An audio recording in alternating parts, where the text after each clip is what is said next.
एक दूसरे में, लेकिन हाँ अलग नहीं होंगे, साथ साथ चलेंगे। स्लाइड अपार्ट करते हैं प्लेट, क्या होते हैं स्लाइड अपार्ट। जैसे ये दोनों कुर्सी है, इसको प्लेट समझते हैं हम लोग, ये दोनों टकरा दिए तो कन्वर्जेंट प्लेट्स, अभिसारी प्लेट, बोलो अभिसारी प्लेट। इसको हिंदी में क्या बोलते हैं, अभिसारी प्लेट, अभी बताए। दोनों बेंच एक दूसरे से दूर चली जाए तो, अब इसको जोड़कर हम ऐसे आगे पीछे से सरका दें साथ साथ, तो फिर क्या हो जाएगा, ये वाली प्लेट। तो जब ये भी स्लाइड करेंगे तो क्या होगा, हलचल होगा कि नहीं होगा, बोलो। ये बाउंड्री पर हलचल होगा, इसे ट्रांसफॉर्म बाउंड्री बोलते हैं। तो यहाँ पे भूकंप आएगा। क्लियर हुआ ना। कन्वर्जन प्लेट में बीच में गैप होती है क्या? कहाँ कन्वर्जन, थोड़ा सा गैप तो रहता ही है ना, उसी से तो निकलता है मामला सब कुछ, गैप थोड़ा बहुत रहेगा। और फिर क्या होगा, अगर इसमें जब टकराते हैं तो क्या होगा, इनका सबडक्शन भी तो होता है, प्लेट सबडक्ट होते हैं ना, मैग्मा बनता है, फिर मैग्मा ज्वालामुखी लाता है। आया समझ में। तो आपने, हम लोगों ने क्या लिखा है कि प्लेट विवर्तन सिद्धांत, दुनिया में 3 प्रकार के प्लेट पाई जाती हैं। तो अब यही चित्र बना के यहाँ साइड में ऐसे लिख देना, कॉजेस, बहुत डिटेल नहीं ले उसमें, कॉजेस आगे लिख लेना, अर्थक्वेक अर्थक्वेक अर्थक्वेक, बस ठीक है। हाँ जल्दी से हिंदी में क्या लिखेंगे कि जब दो, आपने शब्द में लिख सकते, दो प्लेट एक दूर जाएंगे तो ऊपर हलचल उत्पन्न होगा जिससे भूकंप आएगी। जब दो प्लेट टकराएंगे तो ऊर्जा उत्पन्न होगी जिससे भूकंप आएगा। दो प्लेट जब एक दूसरे के विपरीत दिशा में खिसकते हैं तो भी क्या होगा, जो है क्षैतिज रूप से खिसकते हैं तो भी क्या होगा, भूकंप आएगी। ठीक है, ऐसे कंक्लूड करें, क्योंकि हमें ये थोड़ी ना बताना है भूकंप बताना, हमें प्लेट टेक्टोनिक थोड़ी ना, वो तो हम लोग पढ़ ही चुके हैं वहां। लेकिन यहाँ पर ध्यान दीजिए, क्वेश्चन आ सकता है ना, what do you understand plate tectonic, how it is useful in understanding of earthquake, पूछ सकता है ना 150 शब्द में। चलो लिखो, एक मेंस का क्वेश्चन प्रैक्टिस करिएगा। ठीक है, भूकंप की घटना को समझने के लिए, भूकंप की घटना को, मेंस का है क्वेश्चन 150 वर्ड, भूकंप की घटना को समझने के लिए प्लेट टेक्टोनिक सिद्धांत किस प्रकार सहायक है। How plate tectonic theory useful, how plate tectonic theory useful in understanding of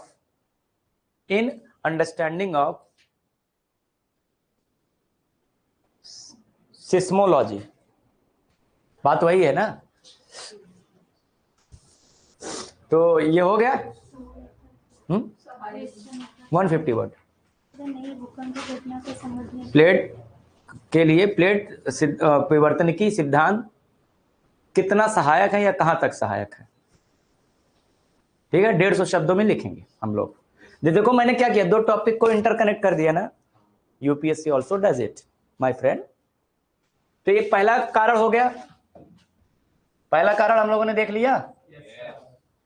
और दूसरा क्या है, वोल्केनिक एक्टिविटी है, आइए देख लेते हैं। हाँ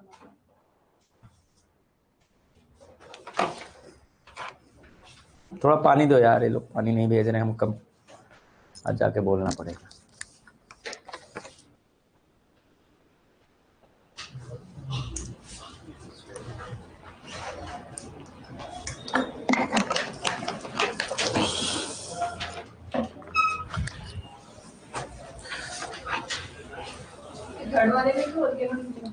तो वोल्केनो कहाँ आ रहा, भूकंप है ना, कहाँ कहाँ कहाँ वोल्केनो, सब भूकंप होगा। भूकंप अभी भूकंप याद रखो बस, वोल्केनो अगला टॉपिक में निकालेंगे, ज्वालामुखी अगले टॉपिक से निकालेंगे, यहीं से निकालेंगे। हाँ हाँ तो अभी निकलने दो, इंतजार करो, हम इंतजार करेंगे तेरा कयामत तक, ऐसे होना चाहिए। गाना सुने थे मोहम्मद रफी साहब का, मोहम्मद रफी साहब और लता मंगेशकर का गाना था, उसमें मोहतरमा कह रही है, नायिका कह रही है, हम इंतजार करेंगे तेरा कयामत तक। वाह, इंतजार की भी हद देखिए, कयामत मतलब अंतिम दिन तक। तो आशिक भी कम थोड़ी ना है, वो भी कहता है तेरा इंतजार करेंगे, वो उसने कहा हम तेरा इंतजार करें कयामत, हो कहा खुदा करे कि कयामत हो और तू आए। उसने भी बोल दिया आशिक तुम आशिक मिजाज होता है ना, मतलब उससे मिलने के लिए कयामत तक को मोल लेने को तैयार है, ये होता है एटीट्यूड।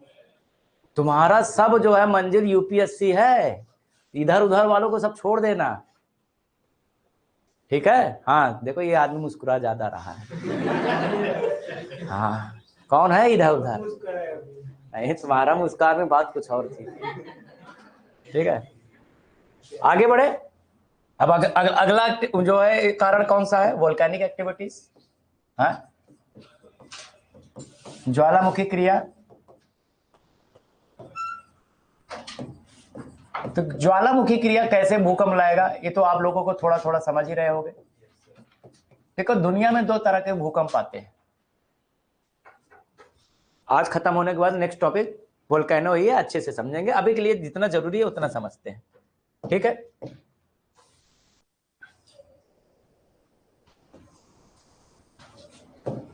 मान लेते हैं ये हमारा सरफेस है,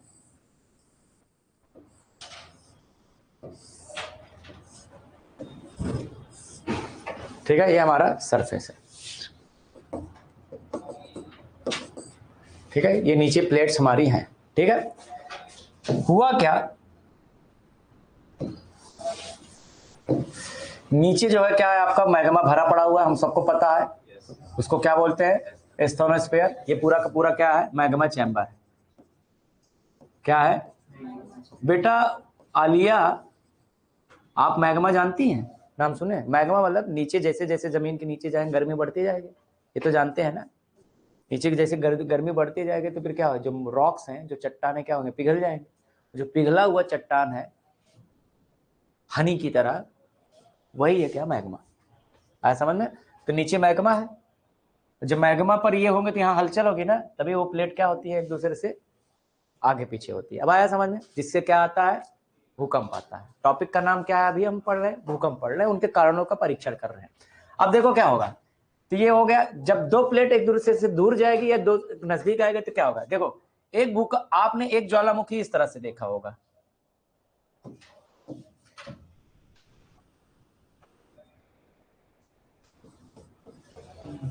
एक ये देखा होगा, तो यहां से क्या होता है, खटाक से लावा निकलता है,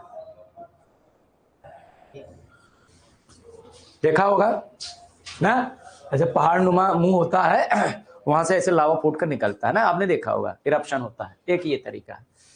और एक ये भी होता है, आप लोगों को नहीं पता है, लेकिन एक ये भी होता है, दरार बन जाते हैं, क्या बन जाते हैं, दरार बन जाते हैं। और जब वहां दरार बन जाते हैं, क्रैक्स बनता है, तो वहां पर लावा इस तरह से हॉरिजॉन्टली निकलता है, बहने लगता है। तो आपको क्या और बताइए, जो ये वाला है, ये वाला विध्वंस ज्यादा करेगा कि वो वाला, वो ये वाला करेगा ना विध्वंस, क्योंकि क्या, अच्छा ये क्यों ऐसा दरारों से आ रहा है, क्योंकि यहाँ नीचे क्या हुआ है, प्लेट खिसक रही है, और यहाँ प्लेट क्या होता है, मिलती है, तो जब प्लेट मिलती है तो नीचे एक प्लेट नीचे चली जाती है, टकराने के बाद एक प्लेट क्या होता है, नीचे चली जाएगा, तो फिर से क्या हो जाएगा, वो मैग्मा कन्वर्ट हो जाएगी, एक्स्ट्रा मैग्मा आया। अब ज्यादा पूरी कचौड़ी खा लोगे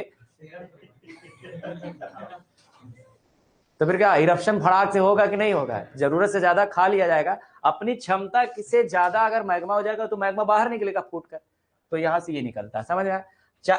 देखो एक ये हो सकता है, एक और कंडीशन हो सकती है कि यार यहां से मैग्मा भड़बड़ा के बहुत तेज गया है, यहां बहुत तेज गया, लेकिन वो मैग्मा की विस्कोसिटी बहुत ज्यादा थी, विस्कोसिटी मतलब कॉन्सेंट्रेशन, सांद्रता बहुत गाढ़ा था, तो बहुत गाढ़ा होने की वजह से बहुत ऊपर तक जा पाएगा, जैसे बहुत गाढ़ा सोल्यूशन जो होता है उसको हम फैलाने की कोशिश करो, थोड़ी देर जाके यहीं बैठ जाता है, लेकिन पतला सोल्यूशन हो तो क्या होता है, दूर तक चला जाता है। जो पतला सोल्यूशन होगा तभी निकलेगा, बहुत गाढ़ा आएगा तो यहीं बीच में ही जाके ऐसे आएगा, बहुत जोर से आएगा, बहुत जोर, आज देखे जरा किसमें कितना, यही निकल गया, खत्म। तो जैसे ये कोई लेकिन प्रेशर तो डालेगा ना, तो ये जो इंटरप्टेड वोल्केनोज होते हैं ये ज्यादा घातक होते हैं, क्यों, इनकी तो एनर्जी निकल गई ना, इनकी एनर्जी रहेगा तो फिर एनर्जी किस रूप में कन्वर्ट हो जाएगी, वो तरंगों में कन्वर्ट हो जाएगी, वेव्स में कन्वर्ट हो जाएगा और सरफेस पर तहलका मचा देगी, तो तीनों से भूकंप आएंगे, समझ में आ रहा है, क्लियर है भाई। ये जब निकलेगा तो यहां से निकल रहा होगा तो हिलेगा कि नहीं हिलेगा, फटाक से निकलेगा, और जब ये अलग हो रहे होंगे तो भी हलचल होगी, भूकंप आएगा, हाँ कि ना। और जब क्या होगा, ये इंटरप्टेड वोल्केनोज होंगी, क्या होंगे ये इंटरप्टेड वोल्केनोज या हॉल्टेड वोल्केनोज। इंटरप्टेड का मतलब होता है ज्वालामुखी क्रिया अचानक से जब रुक जाए, ठीक है, अचानक, या अवरुद्ध ज्वालामुखी जो होंगी वो क्या करेंगी, ज्यादा तेज भूकंप लाएंगे। खता, ठीक है, तो चित्र तो बन गया ज्वालामुखी क्रिया कैसे कैसे भूकंप लाएगी, तो एक एक करके लिखो फटाफट। केंद्रीय उद्गार व दरारी उद्भेदन, इसको केंद्रीय उद्गार बोलते हैं और इसको दरारी उद्भेदन बोलते हैं। दरार से निकलना, उद्भेदन मतलब बाहर निकलना। केंद्रीय उद्गार या दरारी उद्भेदन से सतह पर हलचल उत्पन्न होता है और भूकंप की घटना होती है, ठीक है। दरारी उद्भेदन से सतह पर हलचल होता है और भूकंप की घटना होती है।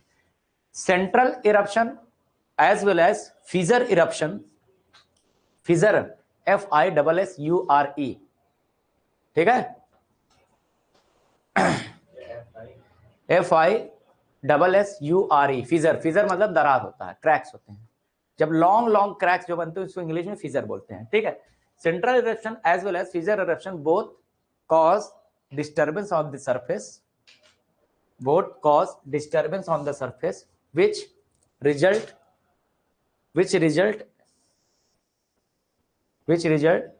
in earthquake, अगला पॉइंट लिखेंगे, कभी कभी ज्वालामुखी क्रिया सतह के बीच में ही अवरुद्ध हो जाती है। कभी कभी ज्वालामुखी की क्रिया सतह के बीच में ही अवरुद्ध हो जाती है। Sometimes volcanic eruption interrupted beneath the surface. Sometimes volcanic eruption interrupted beneath the surface. It also causes earthquake, ठीक है, इससे भी भूकंप की घटना होती है, ठीक है। क्लियर हुआ? yes. तो हमने दो कारण देख लिए। पहला कौन सा कारण, टेक्टोनिक एक्टिविटी, टेक्टोनिक मतलब प्लेट का खिसकना, दूर जाना, पास आना, साथ साथ सरकना, ये देख लिए, हलचल होगी। इससे भी हलचल होगी। मेटेरॉइड्स इवेंट आपको पता ही है, मान लेते हैं यहीं पर, चलो ये और दूसरा फिर नहीं कहोगे, वो कहेगा हम हमारे लिए अलग पेज नहीं लिए। मेटेरॉइड इवेंट हिंदी में क्या बोलते हैं, उल्का पिंड की घटना। क्या बोलते हैं, उल्का पिंड की घटना, ठीक है। मान लो हमारा सरफेस है,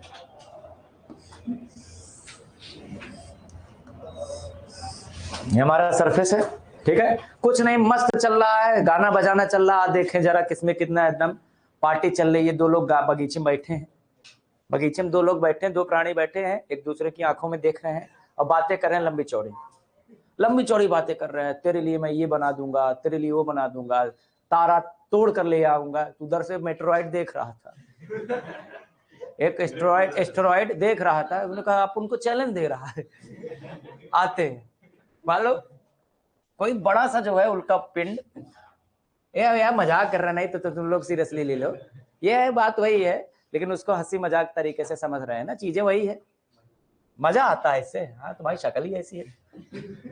मान लेते हैं ये कोई उल्का पिंड है, ठीक है, और ये क्या हो रहा है, ये बर्न एकदम जल रहा है, जलता हुआ गिरेगा ना पृथ्वी पर। क्यों? क्योंकि जब वो वायुमंडल में पहुंचेगा तो वायुमंडल में जो गैसें हैं, गर्म गैसें हैं, उससे फ्रिक्शन यानी घर्षण करेंगे, और लगातार घर्षण करेंगे तो पत्थर क्या होता है, जलने लगता है। ये जलता हुआ जब फटाक से यहाँ गिरेगा, ठीक है, मान लो गिरा, काफी सिग्निफिकेंट अमाउंट का अगर ये उल्का पिंड रहा हो तो फिर क्या होगा, अगर बहुत बड़ा गिरे होगा तो फिर क्या होगा, ये क्या जैसे गिरेगा तो फिर क्या होगा, यहां से तरंगे उत्पन्न होगी, तो इससे क्या होगा, भूकंप उत्पन्न हो जाएगा। क्लियर हुआ? देखो चित्र बना दो, खत्म कहानी। और क्या, एक लाइन लिखना हो लिख लो, जब भी बड़े उल्कापिंड की घटना होती है तो भूकंप आता है, खत्म कहानी। Whenever a big sized meteoroids event take place, it causes earthquake. देखो कभी आपने देखा मैं किताब से लिखा रहा हूं या किताब से समझा रहा हूं, नहीं ना। क्यों? कंसेप्ट अगर आपका क्लियर है तो शब्द आपको मिल ही जाते हैं बोलने को ना। केवल एक दो सिचुएशन ऐसी होती है कि आदमी को लफ्ज मिलते नहीं है दिल की बातें बयां करने को, कभी कभी ऐसा होता है। आपके जीवन में भी हुआ होगा, जब आप तुम लोग गलत जगह पे जा रहे हैं, जब मास्टर ने पूछा होगा गुरुजी ने ये बताओ इसका क्या है, तो मन में रहता है लेकिन निकलता नहीं है ना, होता है। तुम लोग गलत समझ रहे हो, तुम लोग गलत ट्रेन पे जा रहे थे। उल्का पिंड की घटना हो गई, बोलो इससे भी भूकंप आ जाएगा। और कौन सा है हमारा अब यार लैंडस्लाइड का पता ही है कि बड़ा सा लैंड का टुकड़ा अगर गिरेगा भूकंप आ जाएगा। इसको आपको समझाने के लिए यही दो एक्टिविटीज है। और थोड़ा सा हम ये आइसोस्टेसिस भू संतुलन देख लेते हैं ना, देख लिया जाए, बोलो। हाँ, आइसोस्टेसिस।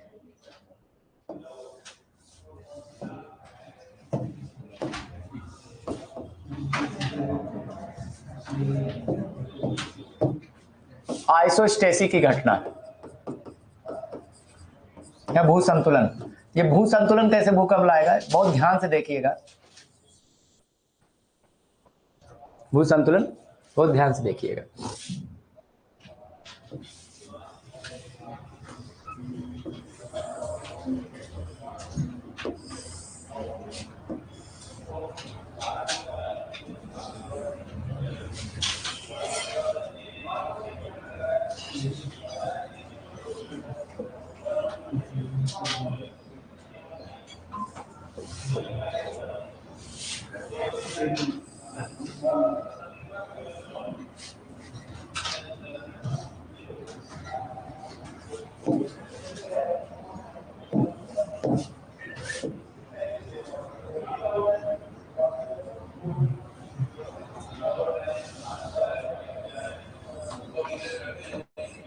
ये क्या दिख रहा है आपको?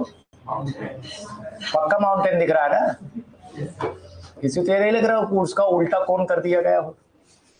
ये माउंटेन आपको दिख रहा है। चाहता हूं तो मैं गूगल से भी जो है आपको चित्र निकाल सकता था, लेकिन चूंकि वो चित्र इफेक्टिव नहीं होते, क्योंकि एग्जाम में तो आप गूगल वाला चित्र 3D में छापेंगे नहीं, तो आपके लिए सिंपल इमेज भी होना जरूरी होता है। ठीक है, हाँ कि ना। और ये मान लो क्या है आपका, सागर है। ये क्या है आपका, सागर किनारे दिल ये पुकारे, तू जो नहीं तो मेरा कोई नहीं है। हाँ, ये गाना कभी मम्मी के लिए नहीं गाए।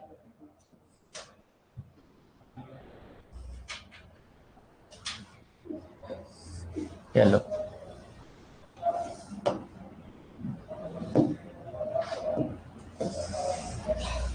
ठीक है, ये सागर है हमारा। क्या है ये, नीला नीला किए है ना, तो क्या होगा ये सागर है, ओशन है। ये क्या है, ये ओशन है। ठीक है, ये ओशन है मान लेते हैं। ठीक,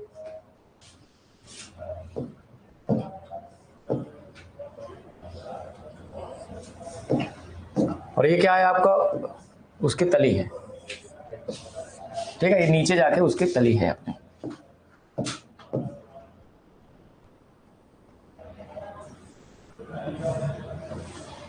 ज्यादा डिजाइन बना लो खराब है लगता है। खैर, नीचे बेसमेंट है, ऊपर ये पूरा का पूरा आपका सागर भरा पड़ा हुआ है ना, ऐसे ही तो होता है। ठीक, अभी के लिए इतना मानते हैं।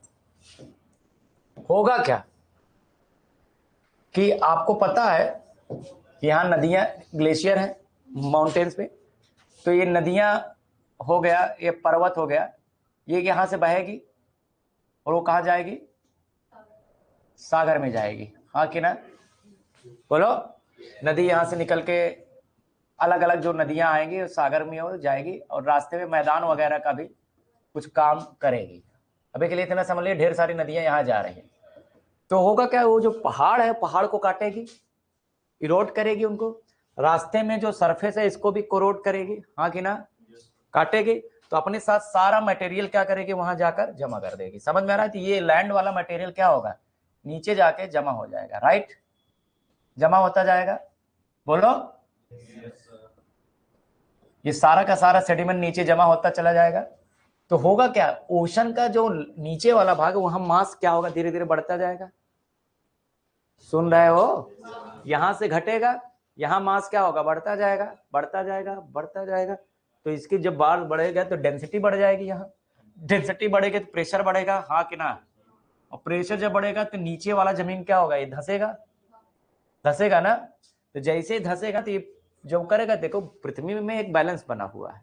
आइसोस्टेसी का मतलब ही होता है, अगर हिंदी में मतलब इसको एक लाइन में अगर हम देखें कि इक्विलिब्रियम, स्टेट ऑफ इक्विलिब्रियम है, इसका मतलब भी तो पहले देख लेना क्या है, स्टेट ऑफ इक्विलिब्रियम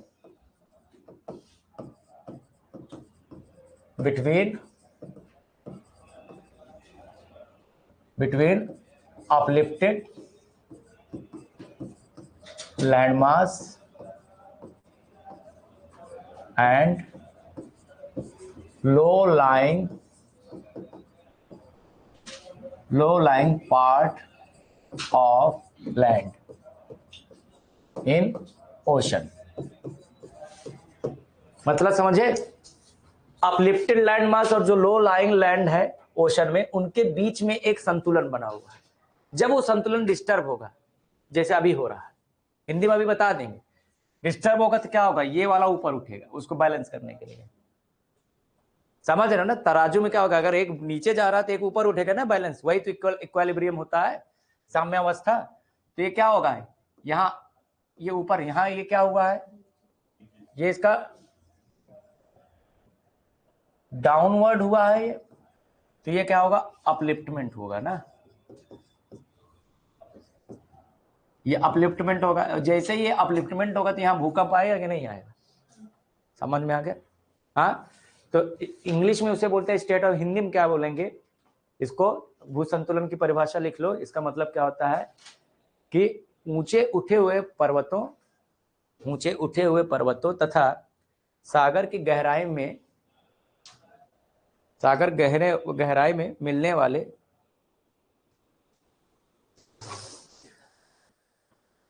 स्थलों के बीच एक साम्यावस्था पाई जाती है, जिसे भू संतुलन कहते हैं।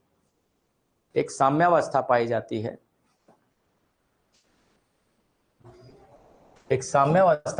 है, जिसे भू संतुलन कहते हैं। जिसे क्या कहते हैं बच्चा, बोलो, भू संतुलन कहते हैं। ठीक है, अब ये भूकंप कैसे लाता है उसको फ्लो चार्ट से बस समझा देता हूं, समझा दूं, बोलो। Yes sir.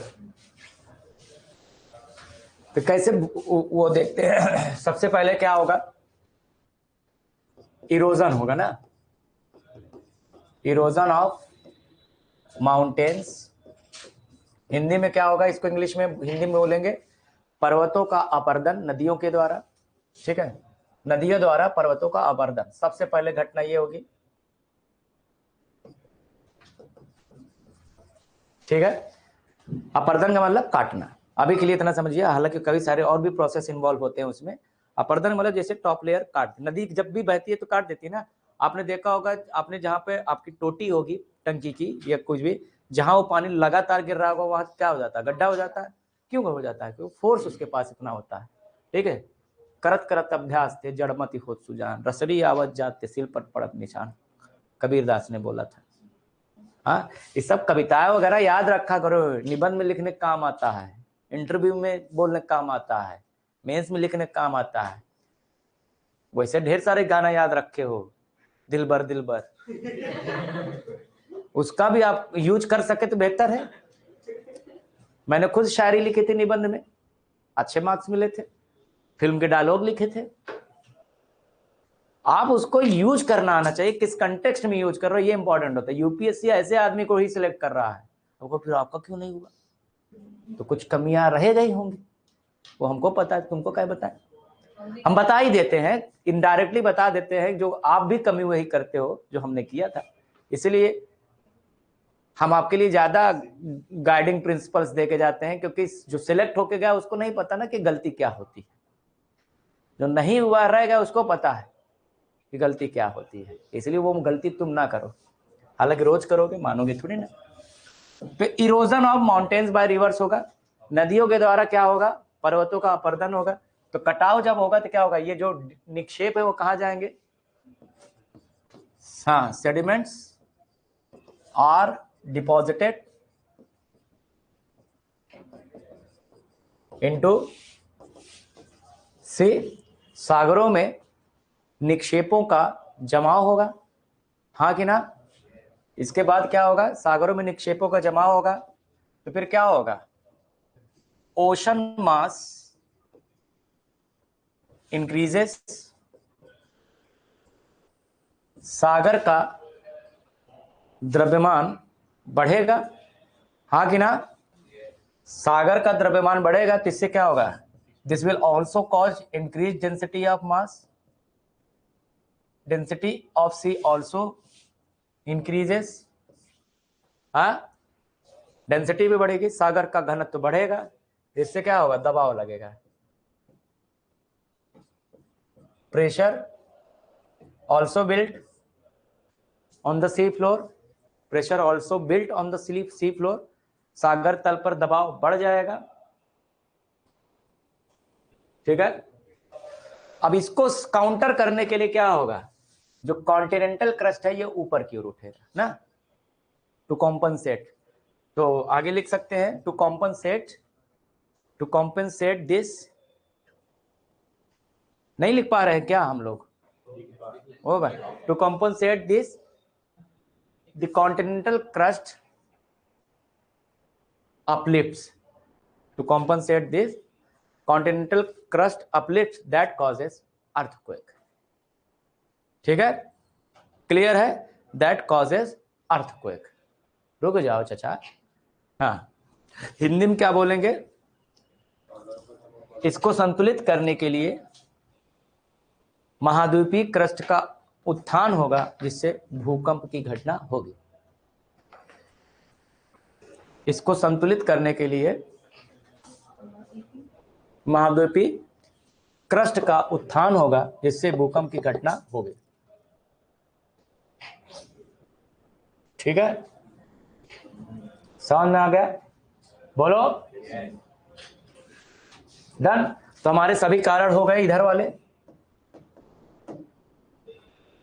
इंट्रो हम लोगों ने देख लिया, कॉजेस लगभग देख लिए, आइए देखते हैं, टेक्टोनिक एक्टिविटीज हमने देख लिया, वोल्केनिक एक्टिविटीज देख लिया, हाँ कि ना, कि कैसे ये भूकंप लाता है, ये कैसे लाता है, ये कैसे लाता है और ये कैसे लाता है। न्यूक्लियर बॉम्ब टेस्ट आपको पता ही है, जमीन के नीचे बम फोड़ेंगे तो भूकंप आएगा ही आएगा, हाँ। ये वाला थोड़ा सा देख लेते हैं ना, अनसस्टेनेबल डैम्स, और अच्छा ये ड्रिलिंग भी तो समझ रहे हो, जरूरत से ज्यादा ड्रिलिंग अगर हम करेंगे, माइनिंग करेंगे, तो अगर वो उसकी कैरिंग कैपेसिटी से ज्यादा हो जाएगा तो फिर क्या होगा, भूकंप आएगा। ये थोड़ा सा समझते हैं ये क्या है, डैम्स और रिजर्वायर, हाँ, इसको समझ लेते हैं ना कैसे आएगा। हालांकि आपको लिखना नहीं है वहां, एग्जाम में कभी नहीं आया, एग्जाम में केवल हेडिंग डाल के छोड़ देना वहां, और एग्जाम्पल लिख देंगे कब आया था ऐसा भूकंप। देखो क्या होता है, सामान्यतः ऐसा माना जाता था कि ये कैसे जो डैम, बड़े बड़े डैम वहां बनाए जाते हैं जो भूकंप जोन से बाहर है, भूकंप जोन मतलब जहां भूकंप की संभावना कम होती है, लेकिन कुछ ऐसी घटनाएं प्रकृति में हुई जिसने वैज्ञानिकों को परेशान करके रख दिया। अब इसका मतलब क्या है कि कल को ये ना बोलने लगना कि वैज्ञानिक सब कुछ थोड़ी ना जान पाएंगे, वो तो हम लोग हैं जो जानेंगे, तो सब फर्जी की बात है, तुम भी नहीं जानते, ठीक है। वैज्ञानिकों की भी एक सीमा है, लेकिन धीरे धीरे वो अपने दायरे का विस्तार करते हैं ना, और ज्यादा एनालिसिस करके, और ज्यादा एग्जामिन करके, हाँ, तो आपको बचाएंगे वैज्ञानिक ही, साइंटिस्ट ही बचाएंगे, कोई और नहीं। कोरोना जैसे कहते हैं विज्ञान ने दिया, विज्ञान ने नहीं दिया, कोरोना विज्ञान ने नहीं दिया, उसके गलत इस्तेमाल ने दिया है। जैसे मैं आपको कोई एक किताब दे दूं, उसमें अच्छी भी लिखी हो बुरी भी लिखी हो कि बुरा काम नहीं करना चाहे, और आदमी क्या करे, वो बुरा काम उसको पढ़ के करने लगे, किताब की गलती कुछ आदमी की गलती। आपसे पूछा जाए, जैसे बहुत सारे लोग गरियाने लगते हैं, कह रहे भारतीय संविधान कमजोर है, भारतीय न्याय कानून कमजोर है, कानून कमजोर नहीं है, कानून में फांसी तक का भी प्रोविजन है, और क्या दे दें आदमी को, और क्या कर दें, कानून है, उसके इम्प्लीमेंटेशन में प्रॉब्लम है, एग्जीक्यूशन में प्रॉब्लम है। अब कानून तो ये भी बना है ना कि ट्रैफिक रूल फॉलो करो, नहीं कर रहे हो। हम तो सूरत आज दंग रह गए कि यहाँ ट्रिपलिंग क्वाड्रिलेटरिंग सब चल रहा है बिना हेलमेट के, सब और कमाल की बात है हमें आवत नहीं, जो भी अपनी लैंग्वेज में बोल रहे होते, मैं आ रहा हूँ अभी जस्ट पहुंचता हूँ, पहुंच गए कहीं और। हाँ, ट्रैफिक रूल हम नहीं फॉलो कर रहे हैं, अब कानून तो बने हैं ना, जो लागू करना है जिनको वो फॉलो ना करे, और जिनके ऊपर जिम्मेदारी लागू करवाने की वो भी अपना काम ना करे, तो फिर क्या होगा। जैसे भगवत गीता, कुरान या वेद, जितने भी स्क्रिप्चर है रामायण वगैरह में अच्छी अच्छी बातें लिखी है, अगर हम उसे फॉलो ना करें, उन किताबों की गलती है कि आदमी की गलती है। तो ऐसे संविधान में, कानून में सब व्यवस्था की गई है, हम ना फॉलो करो तो संविधान कमजोर है, हम कमजोर है। हम कहाँ गवर्नमेंट आ गई, गवर्नमेंट से पहले हम लोग भी हैं। देखो ये पत्रकार की तरह ना बोलो, गांव के चाय की दुकानों पे जो लोग बोलते हैं आप यूपीएससी एस्पिरेंट हैं, हम लोग सीरियस बात बोलेंगे, हम लोग कमजोर हैं, हम ही से गवर्नमेंट चुनी है ना। अरिस्टोटल ने कहा था in every monarchy the states characteristics are defined by quality of king. Hindi में राजतंत्र में राज्य कैसा होता है ये राजा के चरित्र पर निर्भर करता है, लेकिन लोकतंत्र में राज्य कैसा होगा ये लोगों के चरित्र पर निर्भर करता है। लोग कैसे हैं, लोग अपना नियम से चलने लगे, नियम अपने एथिक्स को फॉलो करने लगे, अच्छे नेता अपने आप आने लगेंगे। हम लोग जो गरियाने लगते हैं नेताओं को, हम कितने अच्छे हैं, पहले खुद आईना तो देख लो एक बार। उम्र भर गालिब यही भूल करता रहा, धूल चेहरे पे थी, आईना साफ करता रहा। भाई गलती हमारे अंदर भी तो है, हम कितना इफेक्टिवली रूल फॉलो कर रहे हैं। टैक्स नहीं, टैक्स की चोरी पेट भर करेंगे और उसके बाद गरिया रहे हैं लोगों को जो करप्शन कर रहे हैं, घूस खा रहे हैं। अच्छा घूस खा रहे हैं उसको खूब गरिया रहे हैं, और बेटी के लिए लड़का भी ऐसा ढूंढ रहे हैं कि जो है रिश्वतखोर हो। ये कैसे हो सकता है। भारत में गजब है, सरकारी नौकरी चाहिए, सरकारी नौकरी स्टेबिलिटी तो कारण है, ये मान लो। एक दूसरा भी कारण खुद ही पता करते हैं, इसकी ऊपर में बनती है कि नहीं, ऊपर की कमाई बनती है तभी बेटी ब्याह करेंगे, नहीं करेंगे। हाँ हमारी बेटी है, ये क्या है, तो फिर दहेज भी बढ़ेगा, फिर उधर से फिर जिसके पास होगा वो डिमांड रखेगा ही, डिमांड एंड सप्लाई। तो काफी कुछ बदला हमें अपने स्तर पे करनी है। आपको भी क्या करना है, पत्रकार की तरह नहीं सोचना है, एडमिनिस्ट्रेटर की सोचना है कि जो प्रॉब्लम है उसका सोल्यूशन कहाँ है। Intelligent people, man with wisdom always find solution, not every time he argues with everything। Argue करना सही चीज है, प्रॉब्लम को आइडेंटिफाई करना सही चीज है, बट उसका सोल्यूशन भी तो देना पड़ेगा हमें। We are here to provide solution to the nation, we are going to serve this great nation. इसमें लाख कमियां क्यों ना हो, दूर हमें को करना है, इस भाव के साथ हमें आगे जाना है। ये नहीं कि टेबल के नीचे से पैसे कमाना है, तो एक दिन टेबल के नीचे से कमाते रहोगे तो फिर तिहाड़ में मिलोगे, कब तक बचोगे, कभी ना कभी तो जाओगे वहां। है वो अलग बात है। तो अब लास्ट वाला जो रिजर्वायर वाला देख लेते हैं। जैसे मान लेते हैं ये हमारा आपका क्रस्ट है, तो यहाँ पे एक बहुत बड़ा डैम बना दिया गया है, ठीक है। तो डैम बनाने के लिए क्या करना पड़ता है, एक बहुत बड़ा रिजर्वायर बनाना पड़ता है ना। क्या बनाना पड़ता है, रिजर्वायर बनाना पड़ता है, ठीक है। रिजर्वायर का मतलब क्या होता है इंग्लिश में, अरे बोल दो ना जरा, जलाशय। क्या बोलते हैं, जलाशय बड़ा सा बनाना पड़ता है, आर्टिफिशियल जलाशय बनाना पड़ता है डैम बनाने के लिए। इसके जो नदियां वगैरह होती हैं या झील वगैरह, उनके नेचुरल फ्लो को क्या किया जाता है, डाइवर्ट कर दिया जाता है। ऊंचे स्थान पर इसको बना देंगे ताकि वहां से गिराएंगे इसको, तो वहां से गिराएंगे तो उसका जो फ्लो होगा, जब बहुत तेजी से गिरेगा तो नीचे टरबाइन लगा देंगे, टरबाइन फ्लो के साथ क्या होता है, घूमने लगेगा। जब वो 230 वोल्ट पर घूम जाएगा ना तो करंट फ्लो हो जाएगा, क्योंकि उसमें फ्री इलेक्ट्रॉन डेवलप होंगे। खैर तो ये है। तो मान लीजिए हमने ऐसी जगह पे जलाशय बना रखा है जो सेंसिटिव है, वो जो वहां की जमीन इतनी ज्यादा सस्टेनेबल नहीं है, इतनी ज्यादा इफेक्टिव नहीं, तो ये धीरे धीरे पानी क्या होगा, पर्कुलेट होगा, हाँ कि ना। पानी क्या होगा, पर्कुलेट होगा कि नहीं, नीचे जाएगी धीरे धीरे। मान ली कमजोर चट्टाने हैं तो यहां पर नीचे जाकर क्या होगा, वो कहीं जमा होगी, जमा होती चली जाएगी।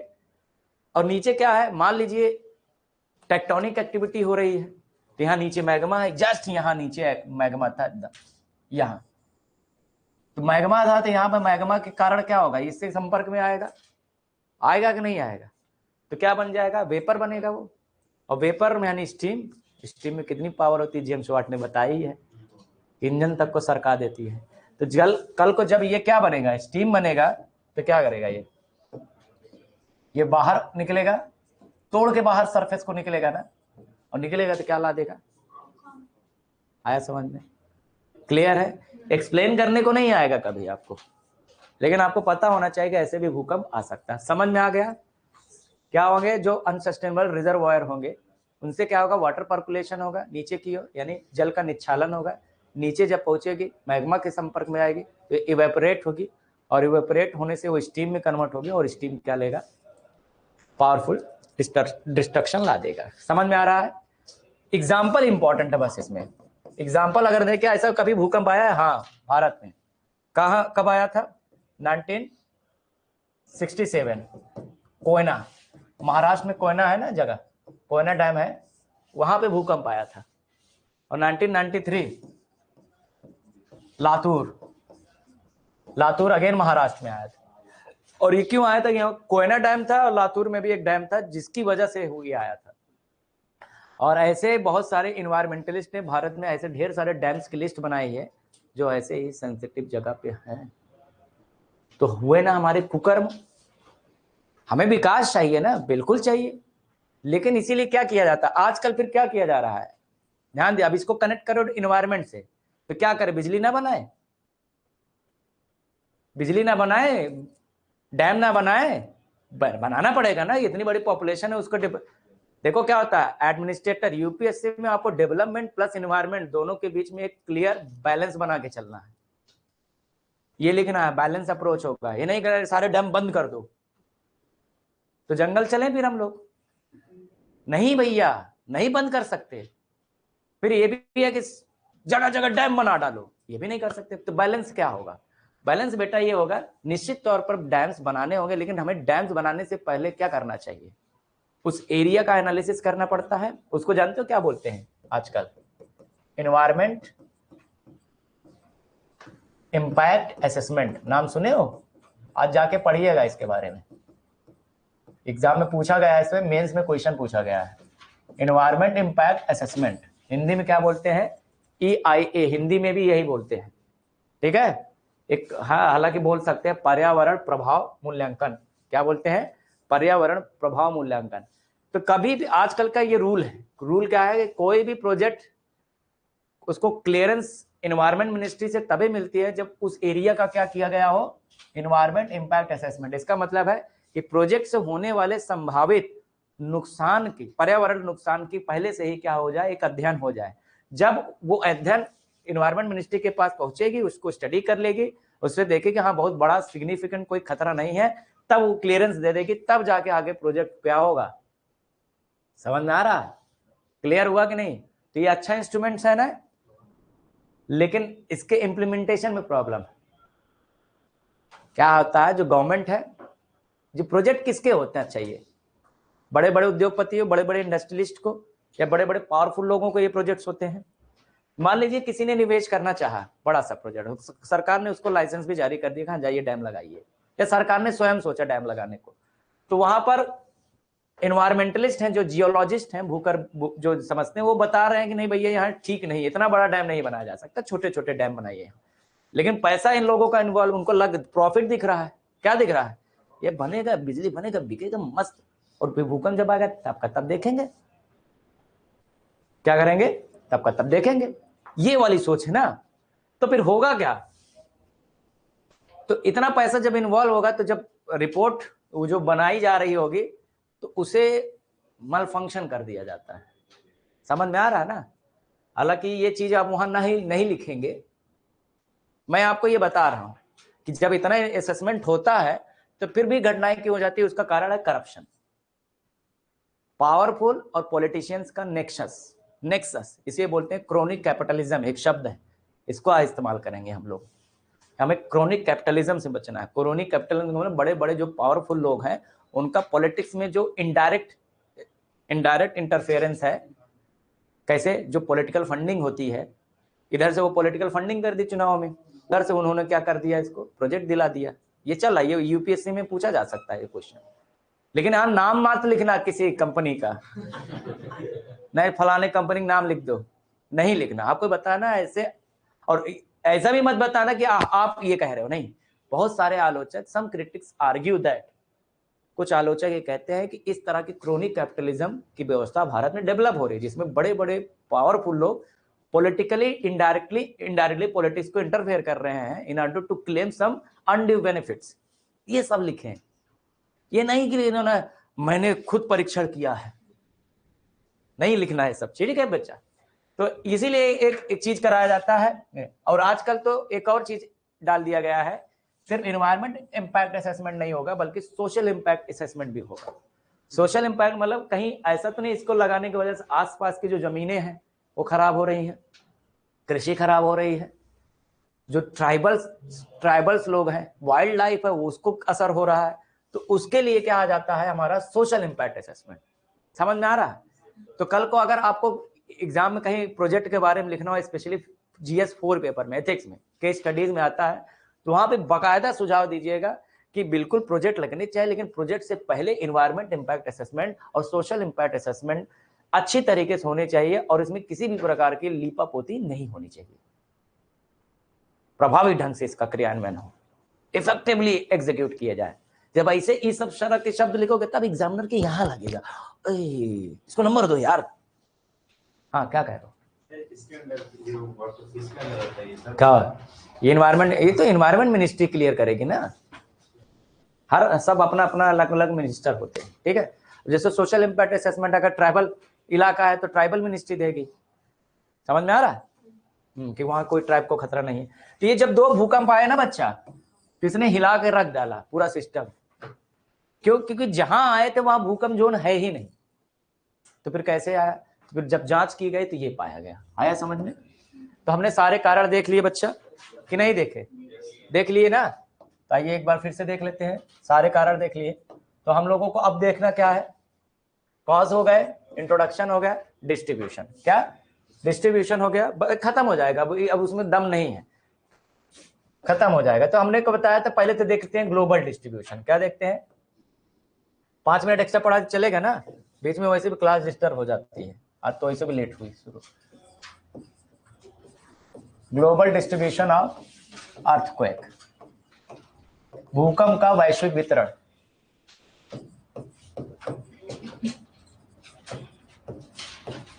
अगर आपको ये पता हो कि पूरी दुनिया में कहां कहां प्लेट टेक्टोनिक एक्टिविटी हो रही, तो आप अपना निकाल लोगे ना, कहां कहां प्लेट जाए, वो तो कल ही हमने बताया था आपको प्लेट टेक्टोनिक से। आइए निकाल लेते हैं, झम्म से निकालें।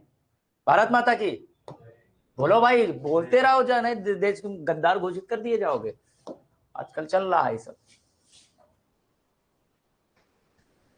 अरे प्लेट कहां गया? अरे यार, है था, कहा था?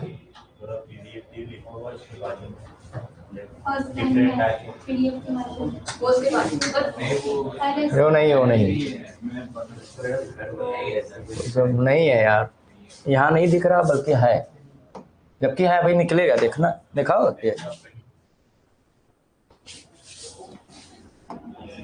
ये निकलेगा, या है पड़ा हुआ है।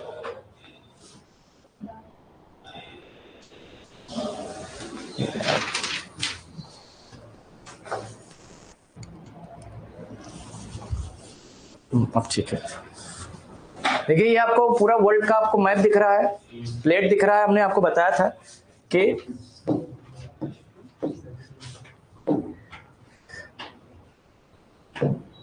हटे यार, हाँ ठीक है, एक प्लेट आपको ये दिख रही है, बोलो पैसिफिक प्लेट। ये कौन सी दिख रही है? नॉर्थ अमेरिकी प्लेट।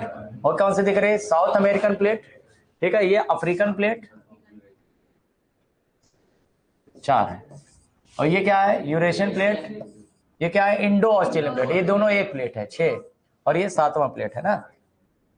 ये प्लेट का मतलब क्या है, ये जो सागर है इसके नीचे, ये सागर और ये दोनों सब एक ही प्लेट पर टिके हैं, ये एक प्लेट है पूरा। तो हो क्या रहा, हमने आपको बताया था, ये अमेरिकन प्लेट इधर जा रही है, हाँ, साउथ अमेरिकन प्लेट इधर जा रही है, अफ्रीकन प्लेट इधर जा रही है, हाँ कि ना। तभी तो कभी एक साथ हुआ करते थे ना, हमने बताया था यहाँ से उठा के यहाँ फिट कर दो, हो जाता है, देखो उठा के ऐसे फिट करो, ये कभी एक साथ हुआ करते थे, लेकिन धीरे धीरे क्या होगा, ये प्लेट एक दूसरे से दूर चली गई। तो यानी ये जब दूर जा रहे हैं तो इस रीजन में क्या आएगा, भूकंप आएगा कि नहीं आएगा, बोलो आएगा। इंडियन प्लेट क्या हो रहा है, इधर जा रहा है, हाँ, ये देखो इंडियन प्लेट का बॉर्डर इधर देखो, ये जम्मू कश्मीर हिमाचल प्रदेश है, जब ये जाके वहां टकराएगी यहाँ पर, तो ऐसे टकराएगी तो ऊपर वाली कमजोर प्लेटों को उठा देगी, कहीं उठ उठ उठ तो जब मुड़ते चले जाएंगे वहां हिमालय बन जाएगा। देखो इसीलिए यहाँ पर क्या बना है, हिमालय, पूरा हिमालय है यहाँ पे। और जब हिमालय है और प्लेट टेक्टोनिक हो रही है तो भूकंप आएगा ना। परसों आया था भूकंप मेघालय और असम में, यहाँ। अच्छा ये नेपाल है, यहाँ भूकंप आया है, देखो प्लेट के मार्जिन पे है कि नहीं। तो जहां जहां प्लेट का मार्जिन होगा वहां वहां क्या आएगा, भूकंप आएगा। तो जो हम लोगों ने अभी देखा, मतलब जो जो प्लेट का क्या होगा, किनारा होगा, वहां भूकंप आएगा ना। ये क्या हो रहा है, ये क्या हो रहा है भाई, ये क्या हो रहा है, कहाँ गया बॉक्स, अच्छा ये। तो सबसे पहले देखो क्या होगा, तो ग्लोबल डिस्ट्रीब्यूशन की बात करें तो सबसे ज्यादा भूकंप कहाँ आता है, पैसिफिक सरकमफेरेंस। सबसे पहले कहाँ आता है, पैसिफिक सरकमफेरेंस बेल्ट, हिंदी में बोलते, इंग्लिश में बोलते हैं इसको, हिंदी में बोलेंगे प्रशांत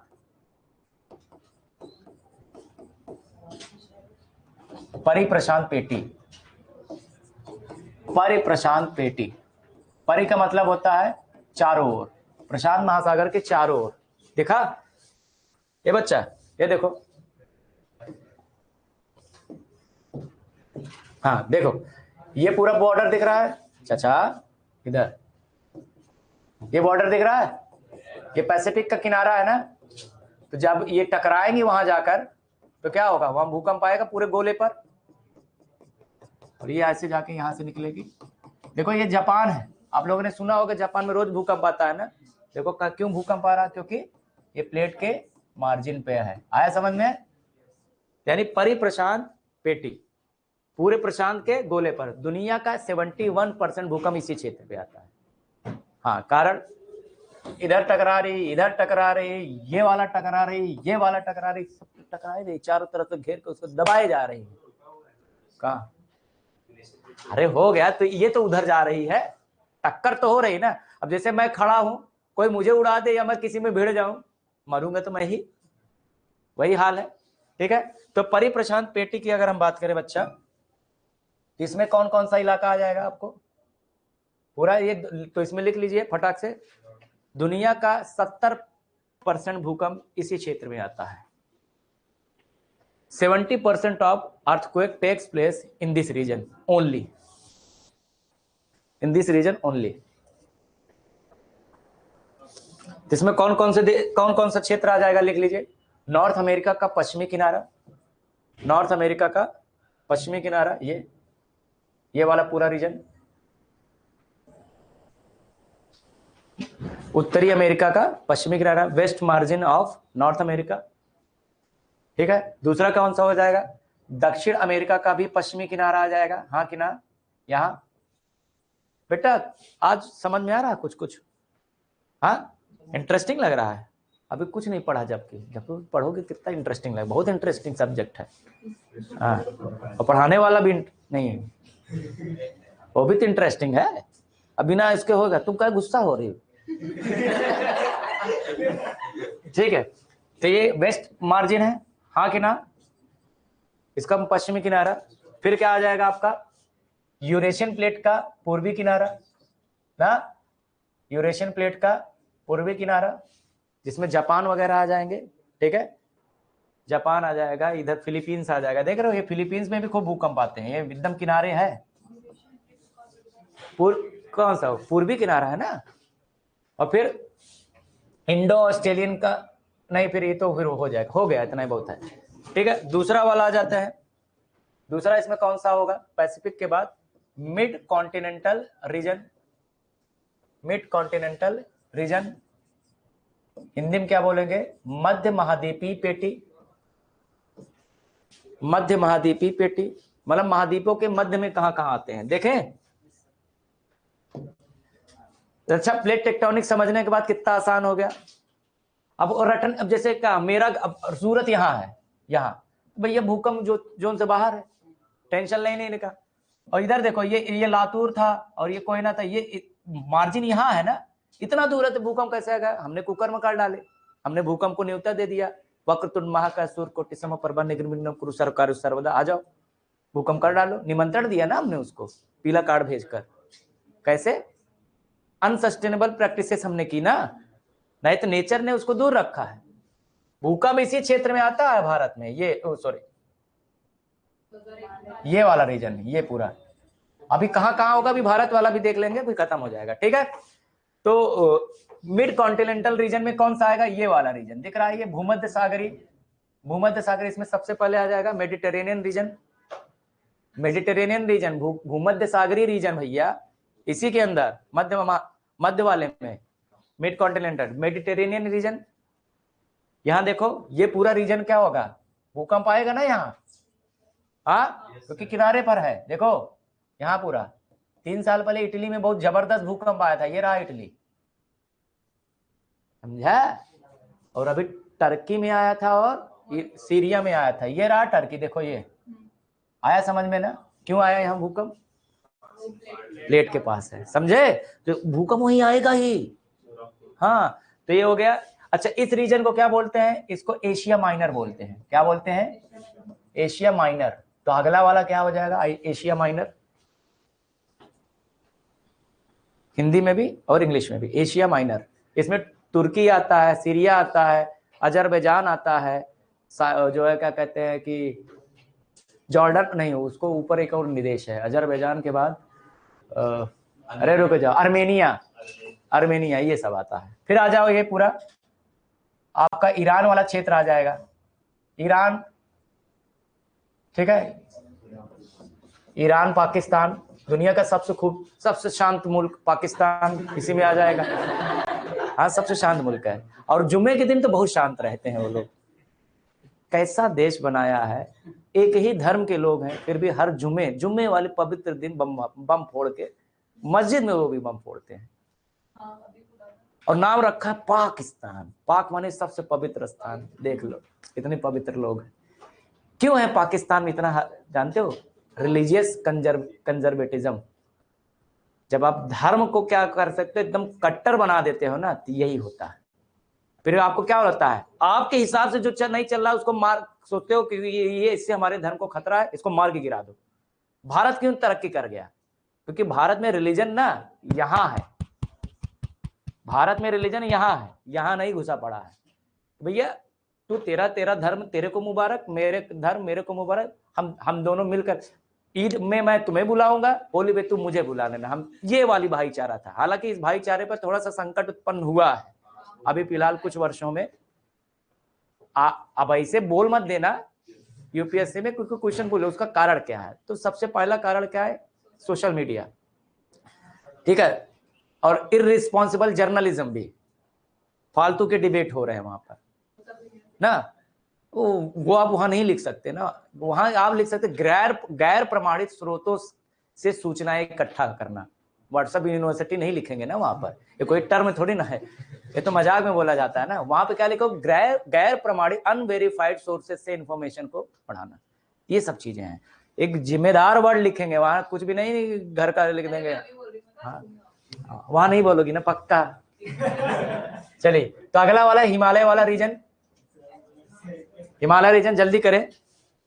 हिमालय रीजन, हिमालय के बाद आ जाएगा ये आपका क्या कहते हैं, इंडोनेशिया फिलीपींस बेल्ट। ठीक है, इंडोनेशिया फिलीपींस बेल्ट, ये वाला। ठीक है, तो ये सब के सब कौन है? मिड कॉन्टिनेंटल वाले रीजन है। कॉन्टिनेंट में आ रहे हैं ना ये सब, कहाँ आ रहे हैं? कॉन्टिनेंट में आ रहे हैं। अब अगला देखते हैं, मिड ओशनिक रीजन, ये तो टकराने वाली थी, जहां जहां प्लेट दूर जा रहे हैं तो यहां पर भी तो आएगा, यहां बोलो। लेकिन यहां पर इतना घातक भूकंप नहीं आएगा, क्यों? क्योंकि प्लेट खिसक रही है यहाँ पे, यहां भी होगा, यहां भी प्लेट खिसक रही है ये वाली, क्योंकि जब ये इधर जा रही है, ये इधर जा रही है, तो ये नीचे जा रही है, इसी वजह से यहाँ पर भी खिसक। तो ये कौन सा वाला है? मिड ओशनिक, इंडियन ओशन में बीच वाला हिस्सा, और अटलांटिक ओशन का बीच वाला हिस्सा, और पैसिफिक का बीच वाला हिस्सा। ठीक है, क्लियर हुआ? इसे बोल सकते हैं mid Atlantic, mid oceanic region, मध्य महासागरीय पेटियां, मध्य महासागरीय पेटियां। ठीक है, अगला कौन सा है? ये वाला रीजन देख रहे हो, यहाँ किनारे है, तो ये भूकंप यहाँ पर खूब आता है, वेस्ट इंडीज यानी कैरेबियन क्षेत्र। अगला लिखेंगे चौथा, कैरेबियन क्षेत्र, कैरेबियन रीजन, इंग्लिश में कैरेबियन रीजन बोलेंगे। ठीक है, तो ग्लोबल स्केल पे कहां कहां भूकंप आता है समझ में आया? आपसे पूछे वो कौन सा कॉन्टिनेंट है जहां पे भूकंप की घटना नहीं होती है? ऑस्ट्रेलिया बच गया है, देखो बीच में है ना, बीच में है ना। हाँ, लेकिन न्यूजीलैंड में भूकंप आएगा, देख लो। मतलब अब आप समझ गए ना, भूकंप निकालने के लिए आपको प्लेट टेक्टोनिक्स का ज्ञान है तो निकल गया, और वहीं आएगा ज्वालामुखी, कल निकालेंगे।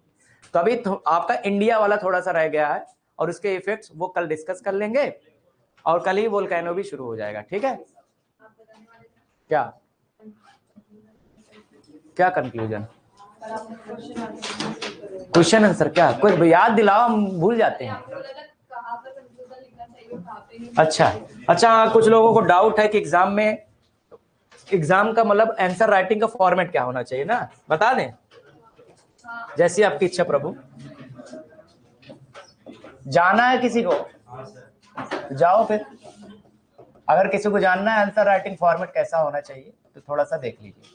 हालांकि जो मैं ये बता रहा हूं, सुनो, ये किसी यूपीएससी ने नहीं बताया, लेकिन जो मार्केट में प्रैक्टिसेस हैं, जो बाजार में प्रैक्टिसेस हैं, और जिन्होंने निकाला है, और मैंने भी दिया है मेंस, तो मुझे भी अनुभव है थोड़ा सा। ठीक है, थोड़े मार्क्स से ही रह गया था मैं, नहीं तो आज मैं ये जो ये कर रहा हूँ, हो सकता है कि अधिकारी को ट्रेनिंग दे रहा होता, हाँ कुछ भी हो रहा होता, छोड़ो जाने दो। तो सबसे पहले देखो क्या होता है, इंट्रोडक्शन होता है, आपको सबको पता है। हाँ, फिर बॉडी होता है, और एक होता है कंक्लूजन।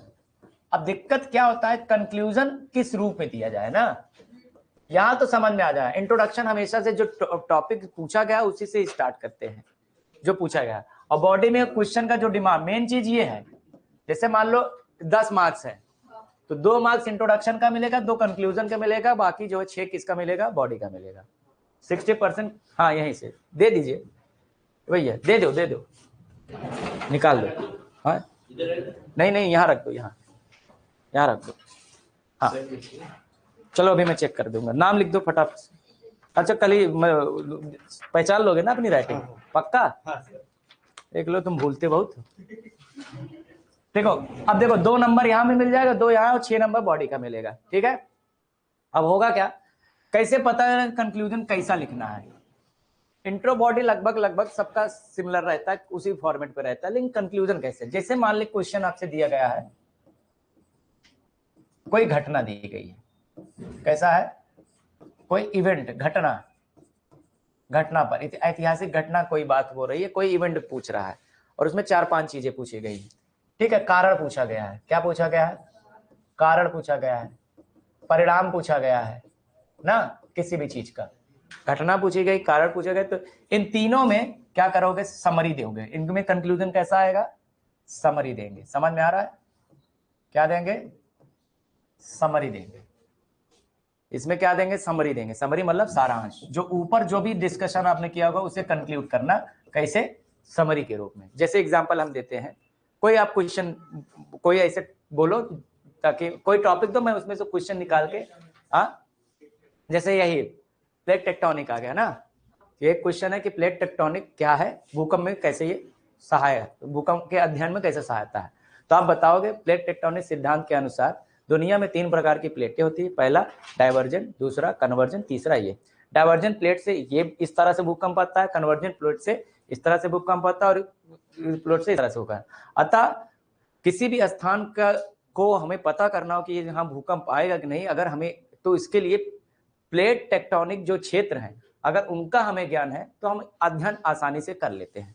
तो ये हो गया टॉपिक क्वेश्चन। अब इससे कंक्लूड कैसे करेंगे, कंक्लूड कैसे करेंगे, जो ऊपर बात की हो तो अतः हम ये कह सकते हैं लास्ट में, ये समरी है, अतः कह सकते हैं प्लेटों के, विभिन्न प्रकार के प्लेटों के अध्ययन से भूकंप को के जानकारी, मैं तो हिंदी मीडियम का नहीं हूं, थोड़ा सा ध्यान देना, भूकंप की जानकारी हमें, जानकारी में ये महत्वपूर्ण साबित होती हैं। ये है समरी, ऊपर वाली जो बात की है लास्ट में इसको कंक्लूड कर दो 2-3 लाइन में, ठीक है, समझ में आया? तो घटना कारण जो ऊपर बोलो उसको लास्ट में 3 लाइन में समराइज कर दो, वो होता है समरी। तो एक ये होता है कंक्लूजन। तो एक कंक्लूजन किस टाइप का होगा, बोलो, समरी टाइप का होगा। जितने भी एनालिटिकल क्वेश्चन होते हैं स्पेशली उसमें ये इस तरह से आप समरी देते हैं।